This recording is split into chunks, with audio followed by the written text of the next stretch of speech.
Hey, what's up, guys? So you're just in time for another eBay unboxing of an antique. And I've been cut off. I said it in my last video. My husband told me no more. I'm not allowed to buy any more antiques. So unless I get a job, pretty much you're not going to probably see any more videos for quite some time unless I can extort some money. Yes, extort some money. My mother-in-law actually taught me something. Before she died, she told me, whenever your husband's in the shower, always make sure if he leaves his wallet outside of the bathroom to always take a $20 bill every single day. And she was right. So I might start doing the old take a $20 bill, he'll never notice type of thing every single day when he goes in the shower, save up my money and get some more antiques. Yeah, I never listen to rules. Rules are for suckers. All right, so fragile glass, thank you. Okay, not to be a negative Nelly or anything, even the thanks, the post office really don't give a shit. Okay, so let's go. Are you ready to be entertained? Well, I don't know. Are you? Are you ready to be entertained? I don't know. This is just probably like, I'm going to go real slow with this because, like I said, I'm cut off until I can start rolling my husband every time he goes in the shower. Yes, I know. I'm a common thief. Can't help myself. I'm a shopaholic. Us shopaholics need our facts, right? Okay, so far we got a big fat thank you. There we go. Thank you. You're welcome. My husband doesn't thank you. And we have a cocoon of bubble wrap. And I feel like it's my birthday. It's not even my birthday, but it feels like my birthday.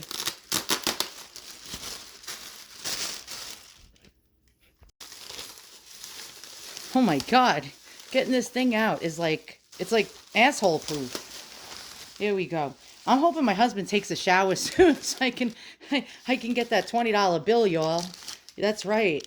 And I'm gonna probably spill something on him so he takes two showers so then I can get $40. Yes, I am evil. I'm a Scorpio. We can't help ourselves. If you know any Scorpios in your life, yes, we are sneaky. Okay, so here we go. This is my eBay sleeper. No, really. All right, let's check it out. Oh wow, this is actually really nice. And what is it? Let's get in down to the nitty-gritty here and check it out. Let's see. Okay, so basically it's another useless antique that I don't need in my life, but I needed it at the moment when I saw it. So what we have here is a very, very, very old print. Don't know if you could see it. Okay, there we go. Let's get in there close. And this print was made in about 1830 by a famous artist. And I can't even say his name. Henry Grevedon. Yeah, I'm probably butchering that one.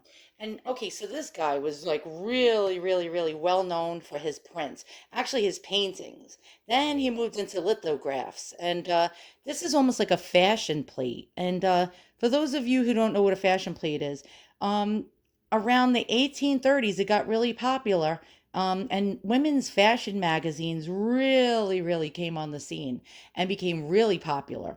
And so basically, women would look at these magazines just to get ideas for fashion from the famous royal people around the world. And so they would have actual lithographs in magazines, and a lot of women would actually clip them out, show their dressmakers, or actually try to create the look themselves by emulating what they saw in the prints in the magazines. And so what we have here is a framed print from 1830 by a famous artist. And so a woman would actually see this in one of their magazines or buy one of these from an art dealer and hang it on the wall. And it was something that people used to do back then. And so this looks like it has its original mahogany frame or cherry wood frame. It does have a little wear on it. I can touch that up with a little rub and buff antique gold. And so let's get into who this guy is. Okay, so let's do a little digging. We're going to go down the Rubik. Oh my God, I'm having a brain stroke. We're going to go down the Google rabbit hole right now and we're going to check out what we have. Okay, so basically, what I have there is just basically a hand colored lithograph by a famous artist. It's original piece by Henry Gravedon, and he was from the 1700s to the 1860s. his works don't seem to sell for very much. So if you collect these, and by the way, they're called sometimes fashion plates, even though that is actually a real art lithograph. A lot of people that like antique fashions like to collect anything that's framed from that time frame to hang on the wall. And they don't sell for very much money. Now, the height of this was from the late 1700s to about the 1860s. During the 1860s, it waned in popularity because of the Civil War, especially in America. Women weren't thinking about extravagant clothing and fashions. They were thinking about surviving the Civil War. So it started, waning in popularity. But magazines of the time, and there was a lot of ladies' magazines dedicated to fashion because women were slaves to fashion, would put hand colored lithographs, and they cost the magazines a lot of money to have ladies that would sit around tables all day hand coloring these lithographs in the magazines, and they would sell the magazines because of those lithographs, and ladies would clip them out. They would show their dressmakers. They would actually have ideas themselves of what kinds of fashions are popular, especially in Europe. It was always important to have the most fashionable outfit if you were an American that came straight from the streets of Paris. And so those magazines actually helped to show them what ladies were wearing in Europe. And Europe was always way ahead of the game when it came to fashion than America. Say you lived in the middle of Louisiana or Kentucky, you weren't going to have the latest fashions unless you got one of these magazines.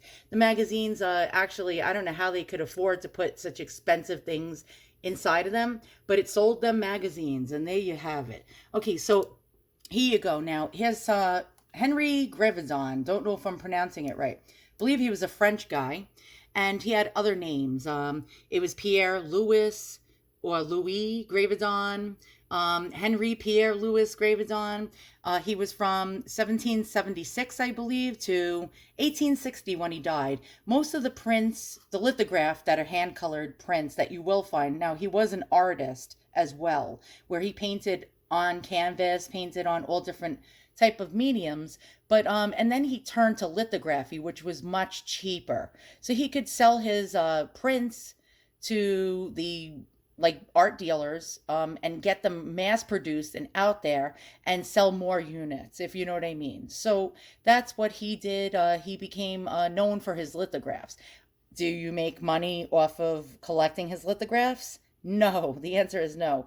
If you look at some of these sold prices here, you're not like gonna bank. You're not going to bank off of these old lithographs. These old lithographs, unless you get one from Rembrandt, an original Rembrandt lithograph or block print or whatever you call those things, you're not going to make money unless you get a Picasso one. Not these.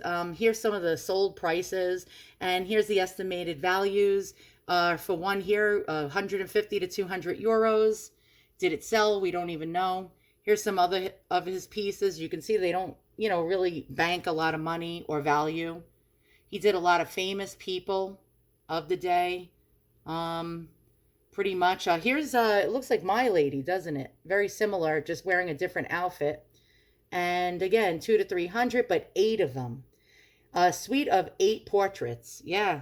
So the only ones that sell for big bucks are his real oil paintings.